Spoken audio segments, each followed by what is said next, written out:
Hello aspirants, welcome to the daily newspaper analysis brought to you by Shankar IAS Academy, 3rd December 2024. Displayed here are the list of articles that we will be discussing. The first article, designed in India, 5G chip facing fund crunch, low commercial uptake. The article is taken from the newspaper Indian Express. The article is talking about the fund shortage faced by the VSIC network, which developed the India's first indigenous 5G network connection. And the next article, how land degradation is threatening its capacity to sustain humanity. The article is talking about the land degradation, and in this article we will be discussing on the United Nations Convention to Combat Desertification and its main features too. And this article is taken from the newspaper Indian Express. The third article, the people killed in football match Stampede in Guinea. This article is talking about the Stampede incident in a football match that happened in Guinea, the West African nation. The article is taken from the newspaper The Hindu. The next article, Oxford study lauds Pragati system for fast tracking projects. This article is taken from the newspaper The Hindu. This article is talking about a recent study conducted by the Oxford University, which studied about the Pragati system in India, which was launched to fast track the infrastructure development and projects. And they studied and they really appreciated this initiative. And in this article we will be discussing the basic features and the benefits of the Pragati system. So without much delay, let's begin our discussion. Designed in India, 5G chip facing fund crunch, low commercial uptake. The article is taken from the newspaper Indian Express, which is talking about the fund shortage faced by India's first indigenously developed 5G network and the Internet of Things chip developed by the VSAC networks. So in this background, let us discuss more about the 5G, its application, its features, and its benefits from Prelims point of view. First, we will start with the basic question: what is meant by 5G? 5G refers to fifth generation of wireless communication technology. It is faster, it has lower latency, which means it takes only very less time comparing with the previous generations, and massive device connectivity. For example, the 5G network can power nearly 1 million Internet of Things or applications per square kilometer. And coming to the other features of the 5G can also provide real-time applications, and it is used in advanced technologies. For example, if you take the 5G, it is applied in the smart poles in Bhopal, and the smart poles are not only for street light, they also monitors the air quality of that region. They provide internet connectivity, and they are very useful in monitoring the real-time information of that region. So these kind of wider applications or diverse application 5G has. Coming to the comparison with the 4G, we can see that 5G has better speed and latency, which means it takes only very less time, that is nearly 20 times faster than the 4G network. And coming to the connectivity, while the 4G can connect only fewer devices, while the 5G can offer connection to nearly millions of devices per square kilometer. And energy efficiency wise also, the 5G is more efficient than the 4G, and it supports smart devices. Comparing with the fiber optics, both the fiber optics and the 5G can provide fast internet connection, but 5G has certain benefits. First one, based on the technology, 5G is wireless, which gives more mobility than the fiber optics. And coming to the performance wise, 5G and fiber optics both can give you high speed network connection, but 5G enables mobility and a seamless integration of applications. So coming to the standalone 5G, what is standalone 5G? It refers to the network of 5G which is fully independent with the new 5G core, which means it is not using or it is not relying on the 4G infrastructure, and it offers ultra low latency and high speed data transmission. And other benefits are connection or connectivity with the massive devices and future proof technology. That means it is aligning with the global standards of 5G.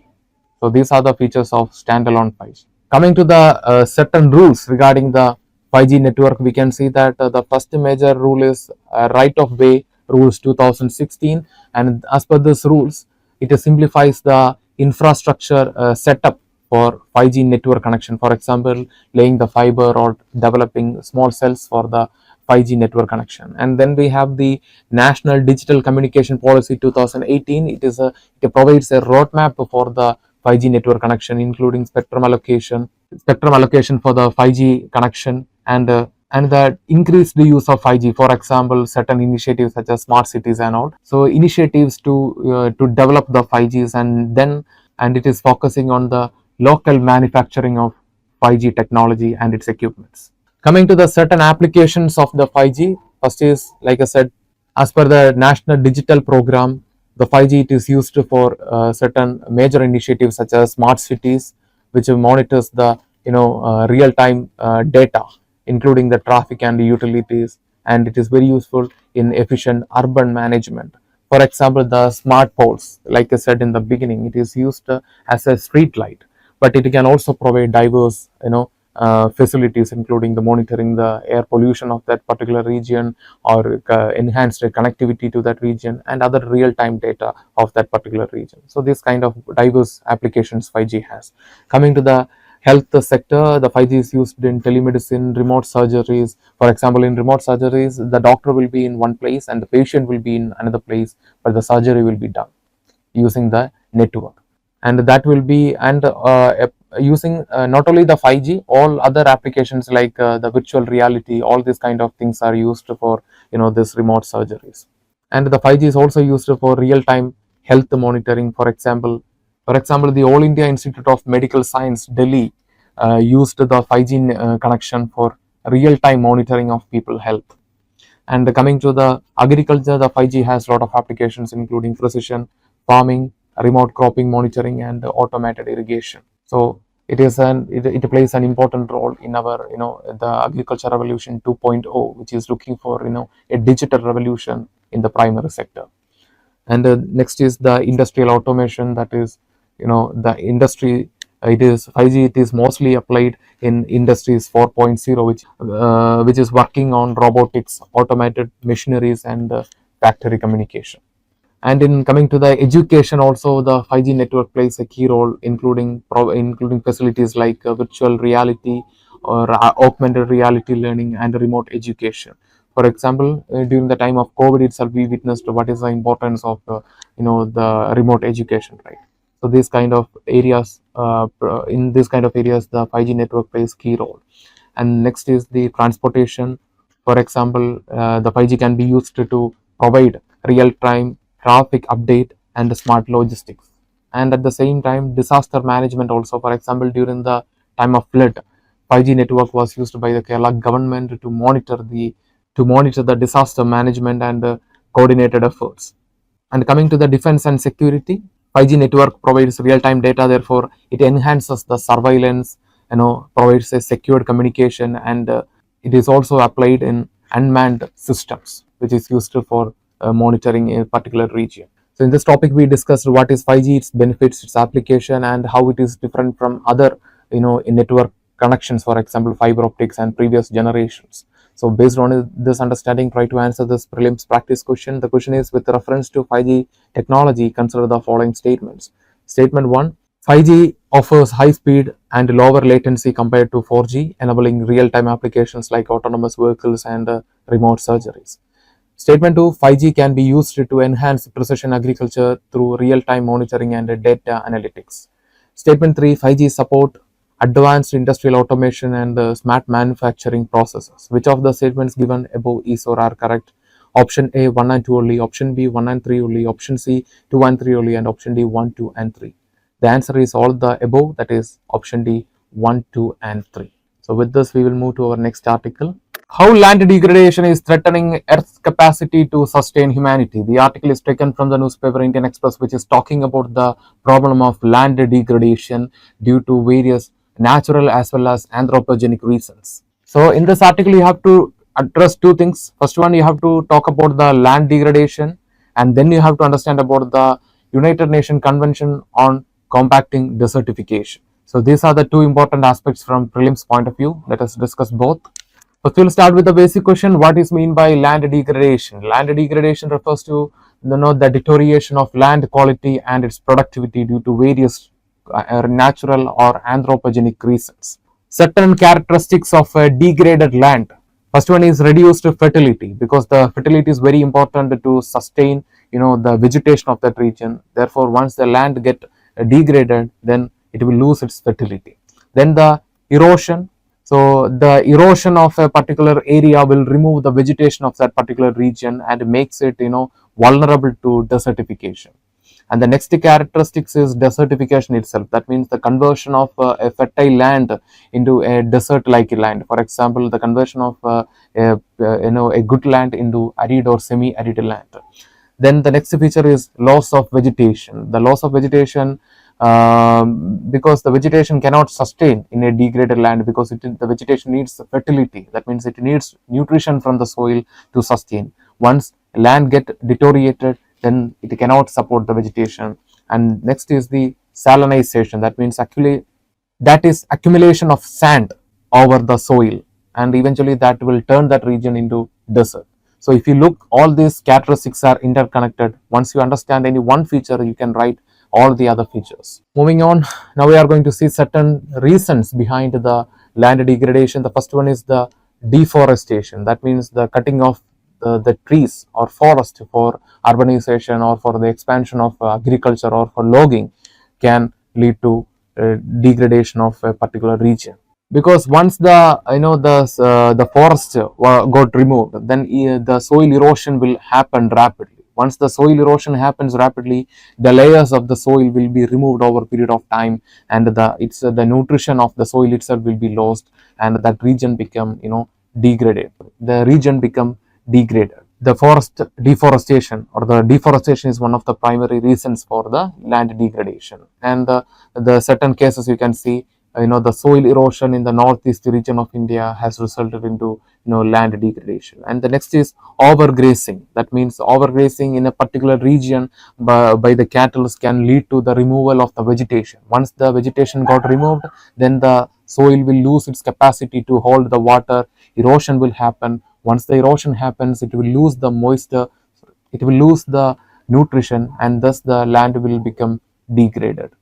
And for example, the overgrazing in certain areas, including the Punjab, Rajasthan region, has resulted into desertification of fertile land into desert-like lands.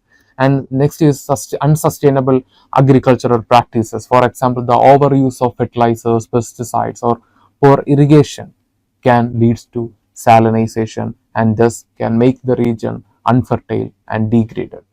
And coming to the certain anthropogenic reasons, first one is urbanization and industrialization, means converting the fertile land into for anthropogenic purposes, for urbanization or for industrial use, can also lead to land degradation, because the same thing, the vegetation of that particular region will be removed.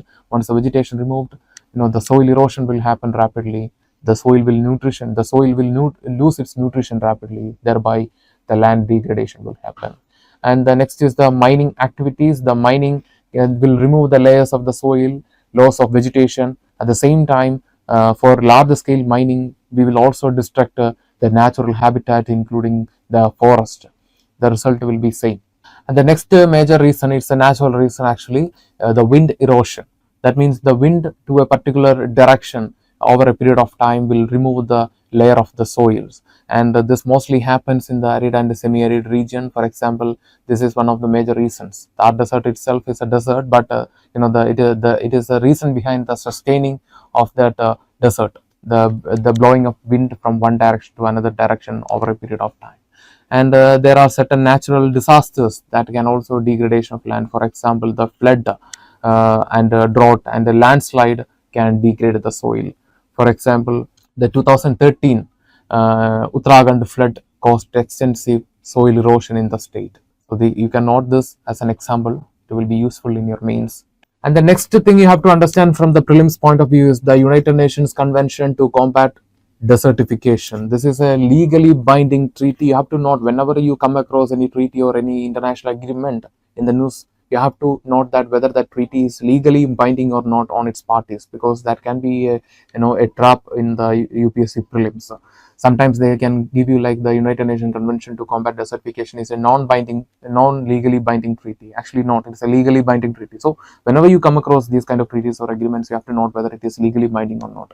And it is established in the year 1994 under the Rio Conventions, along the United Nations Framework Convention on Climate Change and the Convention on biological diversity.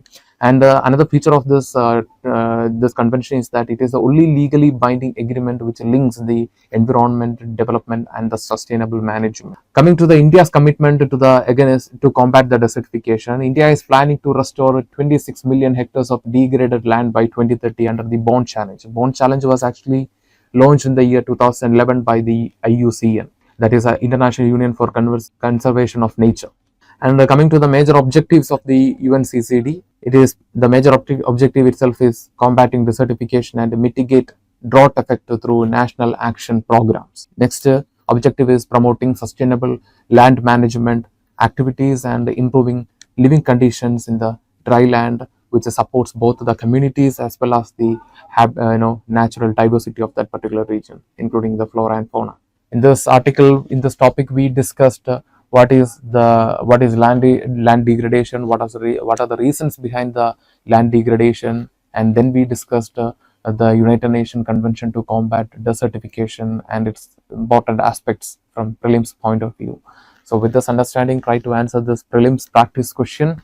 The question is, with reference to the United Nations Convention to combat desertification, consider the following statements. Statement 1, it is the only legally binding international agreement focusing on sustainable land management. Statement 2, the concept of land degradation neutrality was adopted as a global goal under the United Nations Convention to combat desertification. And statement 3, India has committed to restore 50 million hectares of degraded land by 2030 under the United Nations Convention to combat desertification framework. Which of the statements given above is or are correct? Option A, 1 and 2 only. Option B, 1 and 3 only. Option C, 2 and 3 only. And option D, 1, 2 and 3.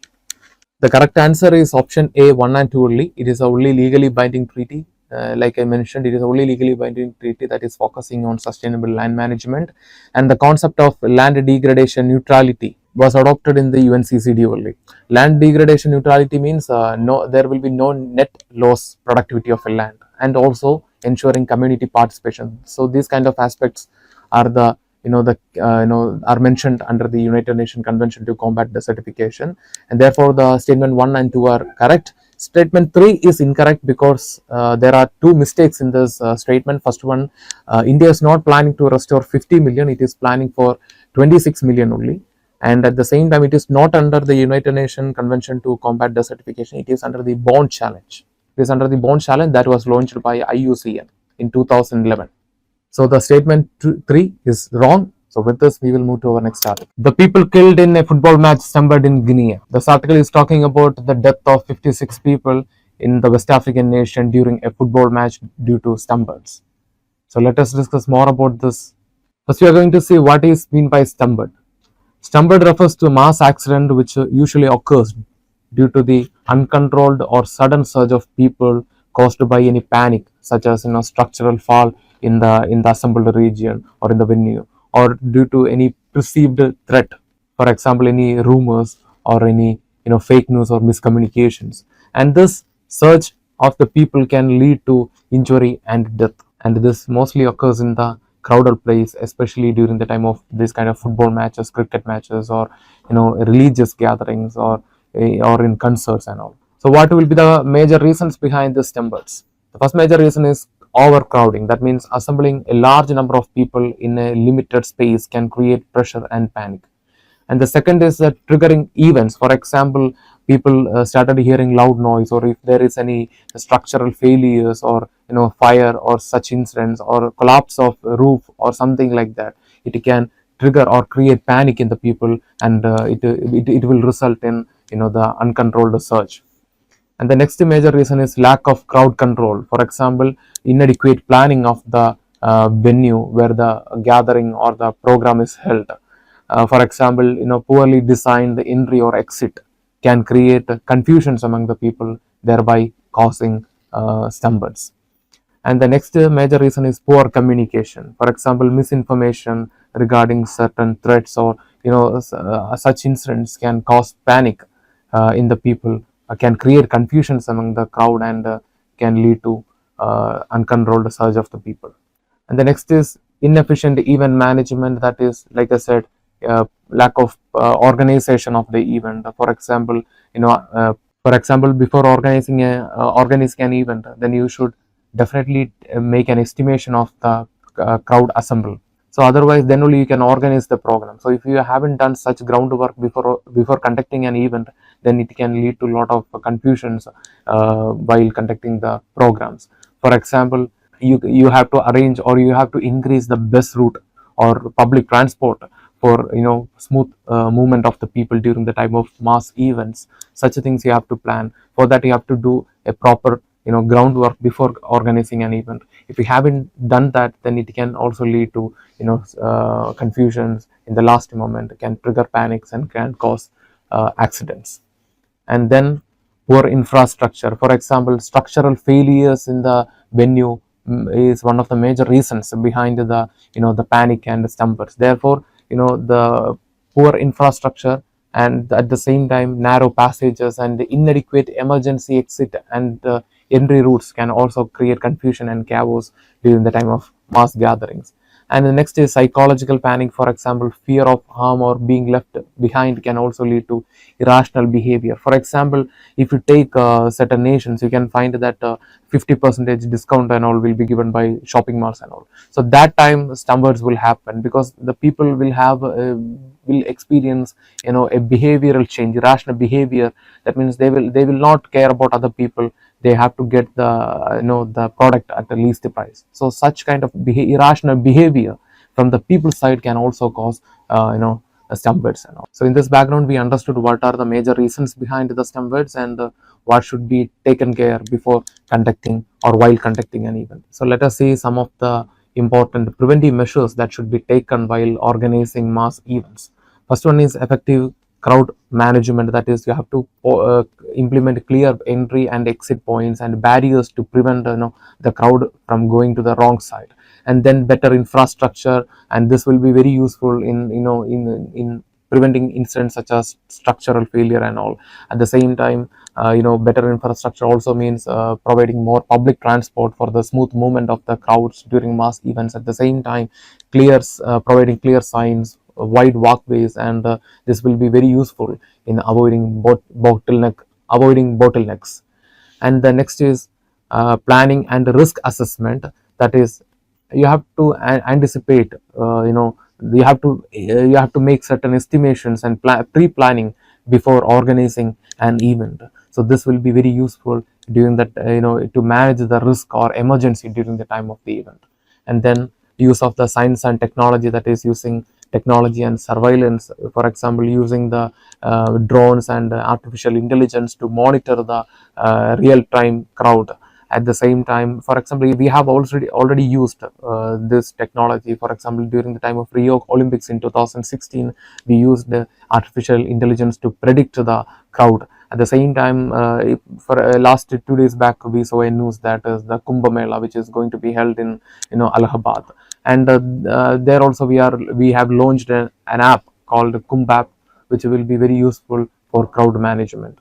So these kind of technologies we can adopt for managing the crowd, and to prevent incidents such as stampedes. And then clear communication. This is very important, because miscommunications is one of the major reasons behind the the panic and the sudden surge of the people. Therefore, you have to address the public in real time using mobile apps or other measures. So this will be very useful for the public to understand what is happening in that venue. At the same time, train the security personnel, for example, deploying skilled staff for crowd management and emergency needs.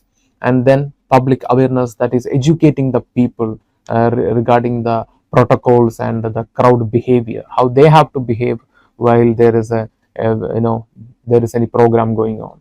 And then regulation and enforcement, for example, strict crowd limits and safety protocols adherence. We have a national disaster management guidelines. So that also considers, that also provides certain guidelines for managing the crowd during the time of mass gathering. So you have to make sure that those guidelines are strictly followed while conducting an events. And coming to the certain legal and regulatory framework in India that we have to deal with the Stampede. The first one is the National Disaster Management Act 2005. Like I mentioned, it provides guidelines to regulate the crowd while any during the time of any mass gatherings. And then we have the Supreme Court guidelines, which is also emphasizing on crowd management, and at the same time we also have local disaster management plans, and this is also useful in managing the crowds and ensuring safety. And it coming to the types of stampedes, like I said in the beginning, the stampedes can occur in many places such as religious gatherings, for example the Kumbh 2013, and sports events like in the case of Guinea, political rallies, commercial events, and also during the time of natural disasters such as earthquake. So in this topic, we discussed what is stampede and what are the causes behind the stampede, and what can be done as preventive measures to manage the crowd during the time of mass gatherings to avoid such accidents. So based on our understanding, try to answer this prelims practice question. The question is, which of the following ministries is primarily responsible for managing crowd safety and preventing stampedes during large gatherings in India? 1. Ministry of Home Affairs, 2. Ministry of Culture, 3. Ministry of Tourism, 4. Ministry of Railways. Select the correct answer using the code given below. The correct answer is option D, 1 only. It's a factual question, but you can answer because the Home Affairs is responsible for the safety of the people. So in that way you can guess. So with this we will move to our next article. Oxford study lauds Pragati system for fast tracking projects. So recently the Oxford University done a study about the Pragati system of India and really appreciated its role in enhancing and the timely implementation of infrastructure projects and tracking the development of the projects and enhancing the governance in India. So let us discuss more about the Pragati system from prelims point of view. What is meant by Pragati? Pragati means proactive governance and timely implementation. It's a multi-model which is launched to monitor the infrastructure projects and its developments in India. It's a part of Digital India program. It was launched in 2015 and it is an initiative of the Government of India and under Prime Minister Narendra Modi. Moving to the objectives of the Pragati, the first major objective is minimizing interdepartmental communication, which is very useful in on-time implementation and development of projects. And second is increasing transparency and accountability. For example, the officials can take responsibility of their actions. So therefore, it increases the transparency. At the same time, the Pragati platform is applicable. It is accessible to both the common man and the same time high officials. So it is a platform which unites both the nation leaders at the same time the common man and addresses the issues in both sides. Yes, like I said, empowering. The next objective is empowering the people to raise issues. It will be useful in in the development from the perspective of grassroots level. And next is improving governance interface and increasing the efficiency of administration and governance. Coming to the certain features of this Pragati system, it is a collaborative platform which brings the center and the state governments together, and it's a technology driven. For example, it can trace the real time data about the development of a particular projects and its implementation and what is the status of that project and all. And the leaders can communicate directly, which reduces the time or other confusion regarding the infrastructure development. Coming to the certain key achievements of the Pragati system, first one is it addressed certain challenges like land acquisition for infrastructure developments and interministerial coordination. So these are one of the major areas that it delays the implementation of mega infrastructure projects. At the same time, the platform gives opportunity for the common man to raise their issue too. Therefore, the platform ensures the development in a sustainable and inclusive manner. And it also has certain broader impact. For example, the socio-economic transformation. For example, the platform ensures improved access to the services and empowers the common man to raise their issue. Therefore, it will be useful in ensuring the development and the inclusivity of backward regions. And at the same time, the platform also has global relevance. For example, it serves as a model for the global governance innovation. At the same time, the platform also serves as as an opportunity to tackle the middle income trap. What is meant by middle income trap? Middle income trap refers to a condition which is faced by middle income countries, that is, they cannot develop to a high income status. they will be trapped in that middle income status. So that is what middle income trap is all about.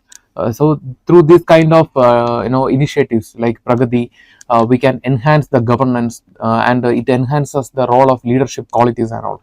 So it will in future or in near future, it will be useful for India like nations to achieve the status of high income countries. So we can tackle the challenges like middle income trap. Coming to the certain benefits of the Pragati platform, first one is enhanced transparency. Like I said, it monitors the real-time information and updates regarding the infrastructure development, and at the same time it facilitates the inter-department coordination and communication, so increases the transparency. And second one is strengthens accountability, that is the officials can be responsible for their actions. And the real-time interaction, for example, the platform provides opportunity for video call and better coordination between the stakeholders. And program monitoring, like I said, constant monitoring or the constant real-time data is occurred regarding an infrastructure development. Cooperative federalism, because it is a platform that integrates both the center and the state governments, and advanced technology use for gathering real-time data and grievance redressal. It also accessible for the common man to raise their issues. Therefore, through grievance redressal, this platform is acting as a medium for achieving inclusive development. So in this topic, we discussed what is Pragati system and its importance in governance. So based on this understanding, try to answer this prelims practice question: which of the following technologies is integrated into Pragati platform? First one is drone feeds, second one real-time data monitoring, 3 artificial intelligence, and 4th video conferencing. Select the correct options using the code given below. Option A 1, 2 and 3 only, option B 2 and 4 only, option C 1, 2 and 4 only, and option D 1, 3 and 4 only. The correct answer is option C 1, 2 and 4 only. It uses drones for collecting data regarding an infrastructure development. It uses real-time data for monitoring the progress of an infrastructure development. At the same time, video conference facility is available for to facilitate the meeting between inter-department organizers and leaders. So therefore, 3 technologies are integrated into this platform for better governance. Anyway, let's check the answer. The answer is option C, 1, 2 and 4 only. Artificial intelligence is yet to be installed. With this, we are coming to the conclusion for this video. If you like the video, hit the like button, give your feedbacks as comments, and share this content with your friends. And before leaving this channel, don't forget to subscribe and also hit the bell icon to receive on-time update from Shankar IAS Academy. Thank you. Have a nice day.